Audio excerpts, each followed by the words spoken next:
ہمارے prime minister صاحب بھی، ہمارے آرمی چیف بھی، پہلے اپولوجائز کرو، معافی مانگو، اس کے بعد آپ ایوان میں آ سکتی ہیں۔ اللہ اکبر، اللہ اکبر۔ پارلیمنٹ اس کو کہتا ہے تم 100 سال سے ہمارے اوپر حاکم رہے ہو، تم نے ہماری سرزمین پر قبضہ کیا تھا اور اس نے معافی مانگی، لیکن جب پاکستان آئی اور پاکستان کے پارلیمنٹ میں آنے لگی تو ہمارے اسپیکر صاحب اور چیئرمین سینٹ نے کہا ہم پہلے بھی آپ کے وفادار تھے، ہم آج بھی آپ کے وفادار ہیں۔ یہاں پر آپ نے عزم استحکام کوئی آپریشن کے نام سے کوئی کیا چیز کر دی ہے۔ میں نے کہا ہمیں تو 2010 سے مار کھا رہے ہیں انہی آپریشنوں کے ہاتھ سے، دہشت گردی کے خلاف جنگ، دہشت گردی کے خلاف جنگ۔ کیا دہشت گردی کے خلاف جنگ یہ بین الاقوامی ایجنڈا نہیں ہے؟ اس کے اس پہلو کو ہم کیوں نظر انداز کر رہے ہیں؟ السلام علیکم ناظرین کرام، آپ کو مکمل ویڈیو دکھاتے ہیں۔ مولانا فضل الرحمان رات کے اس پیر اسمبلی پہنچ کر تباہی پھیر دی۔ آپ جانتے ہیں کہ تحریک انصاف مشن نور کا اعلان کر چکی ہے، پورے ملک سے خبریں آ رہی ہیں، حکومت کے ہاتھ اور پاؤں پھول چکے ہیں۔ مولانا پر نظر پڑتے ہی شہباز شریف کو پسینے چھوٹ کے ایوان کا ماحول ہی بدل گیا۔ مولانا فضل الرحمان نے کہا کہ آپ کو معافی مانگنی پڑے گی۔ آپ یہ ویڈیو دیکھیے، پھر اس پر ڈیٹیل میں بات کرتے ہیں۔ میں خود برطانیہ میں ایک موقع پر یوم پاکستان تھا اور میں میئر کے آفس میں گیا، پاکستانی کمیونٹی وہاں جمع تھی۔ مجھے کہا مولانا صاحب ان بلڈنگوں کو دیکھو، یہ ان کے نہیں ہیں، یہ ہمارے اپنے ہیں، ہمارا مال لا کر چوری کر کے انہوں نے یہ بلڈنگیں بنائی ہیں، یہ ہندوستان کی ہے، یہ برصغیر کی ہے۔ اس کے باوجود ملکہ برطانیہ انڈیا آتی ہے اور پارلیمنٹ اس کو کہتا ہے تم 100 سال سے ہمارے اوپر حاکم رہے ہو، تم نے ہماری سرزمین پر قبضہ کیا تھا، پہلے اپولوجائز کرو، معافی مانگو، اس کے بعد آپ ایوان میں آ سکتی ہیں۔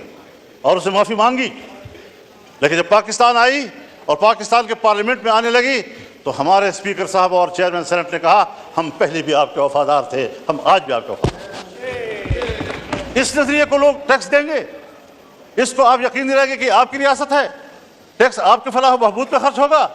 جب میرا پیسہ میری فلاح و بہبود پہ خرچ نہیں ہوگا، مجھے کیا پڑی ہے کہ میں اس قسم کے ٹیکس، آپ کے ظالمانہ ٹیکس ادا کرتا رہوں گا۔ اور اگر ٹیکس ظالمانہ ہے اور آپ مجھے امن بھی نہیں دے پا رہے، اور جب میرا سب کچھ لٹ جاتا ہے پھر آپ کو جاگ آتی ہے۔ جب چین کا ایک مہمان آتا ہے، اہم مہمان، مجھے یہ کہنے دیجئے، بڑے ادب و احترام کے ساتھ کہنا چاہتا ہوں، ہمارے پرائم منسٹر صاحب بھی، ہمارے آرمی چیف بھی چائنا گئے، وہاں انہوں نے بڑی محنت کی، لیکن سفارتی حوالے سے اگر حقیقت میں بات کی جائے ہمارے پرائم منسٹر کامیاب ہو کر واپس نہیں آئے۔ مولانا صاحب کائنڈلی اور ساتھ ساتھ مختصر کر دیجئے، آج بہت لمبا دن ہے۔ ان کا مہمان یہاں آیا، جی ہاں، ہم سب لوگ ان کی خدمت میں حاضر ہوئے، مہمانداری کی، اور ہم نے ان کو اپنی بھرپور حمایت، تائید، دوستی سب حوالے دیے، انہوں نے بھی سب وہی حوالے دیے، لیکن ایک جملے میں اس نے ہمیں جواب دے دیا کہ پاکستان میں اب بھی سیاسی استحکام نہیں ہے، پاکستان کی سیکورٹی اب بھی ٹھیک نہیں۔ آپ بتائیں کہ کس بنیاد پر وہ انویسٹمنٹ کریں گے یہاں پاکستان میں؟ جی کائنڈلی حضرت صاحب کائنڈلی وائنڈ اپ کیجئے، تاکہ آج بہت لمبا دن ہے، رات کو 11-12 بجیں گے۔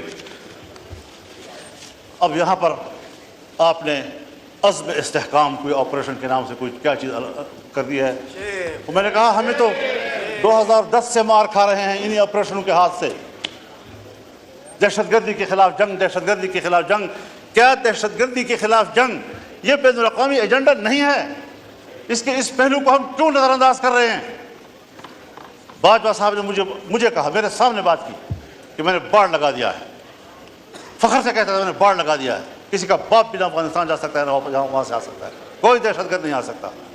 اب موجودہ آرمی چیف فخر سے کہتا ہے میں نے باڑ اکھاڑ کے پھینک دیا۔ اب پتہ نہیں وہ حب الوطنی ہے یا یہ حب الوطنی، وہ مسئلے کا حل تھا یا یہ مسئلے کا حل ہے۔ 50,000 نہیں بلکہ 25-30 ہزار لوگ یہاں سے افغانستان گئے اور وہاں سے 40-50 ہزار اس وقت آ چکے ہیں، اور ہمارے ہاں، مجھے معاف کیجئے، بہت درد اور دکھ سے کہہ رہا ہوں، ایسا محسوس ہو رہا ہے کہ جیسے اگلے 2-4 مہینوں کے اندر ہمارے ڈیرہ اسماعیل خان، وزیرستان، دوسرا وزیرستان، لکی مروت، کرک، بنو، ان علاقوں میں امارت اسلامیہ قائم ہو جائے، اور پاکستان کی نظر نہیں آ رہی۔ مغرب ہوتی ہی تمام تھانے بند ہو جاتے ہیں اور ان کو حکم دیا گیا ہے کہ آپ نے گشت میں باہر نہیں جانا۔ یہ ہے آپ کی ریٹ. جی ٹھیک ہے کہاں کھڑے ہیں ہم لوگ؟ تو فکر بندی کی بات ہے حضرت. جی یہ آپریشن میں نے پہلے بھی عرض کیا ہے، آج بھی کہتا ہوں، یہ عزم استحکام نہیں، یہ چین کو جواب دے رہے ہیں کہ جس عزم استحکام کی بات کی تھی آپ نے، اب ہم وہ استحکام لانا چاہتے ہیں. لیکن ہر چند کے ہے نہیں ہے، یہ استحکام عزم نہیں ہے، یہ عزم استحکام کی طرف ہم جا رہے ہیں. ہمیں سوچنا پڑے گا.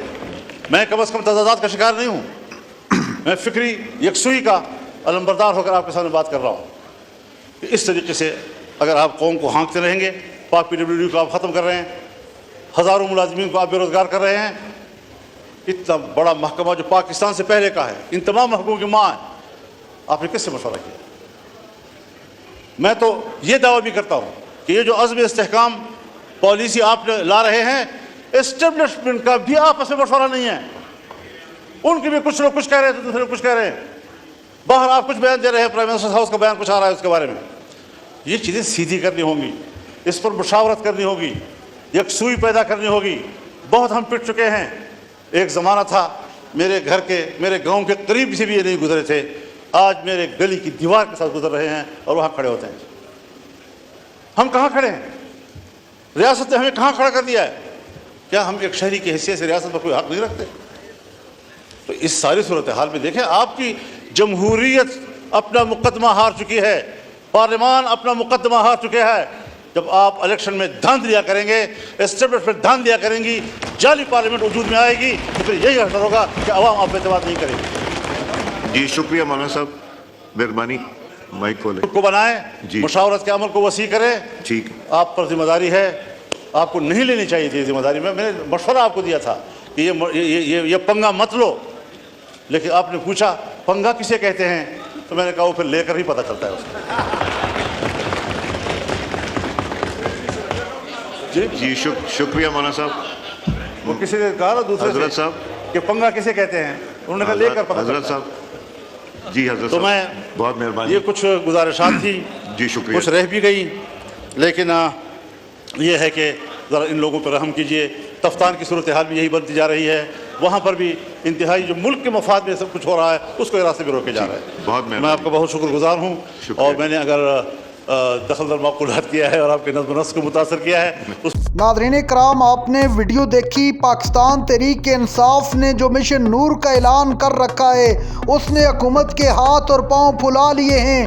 حکومت کو سمجھ نہیں آ رہی کہ اس معاملے سے کیسے نپٹا جائے. پاکستان تحریک انصاف کسی صورت پیچھے ہٹنے کا نام نہیں لے رہی، اور قومی اسمبلی کے علاوہ تمام ایوانوں سے استعفوں کا اعلان بھی کر رکھا ہے. حکومت روکنے کی کافی کوشش کر رہی ہے.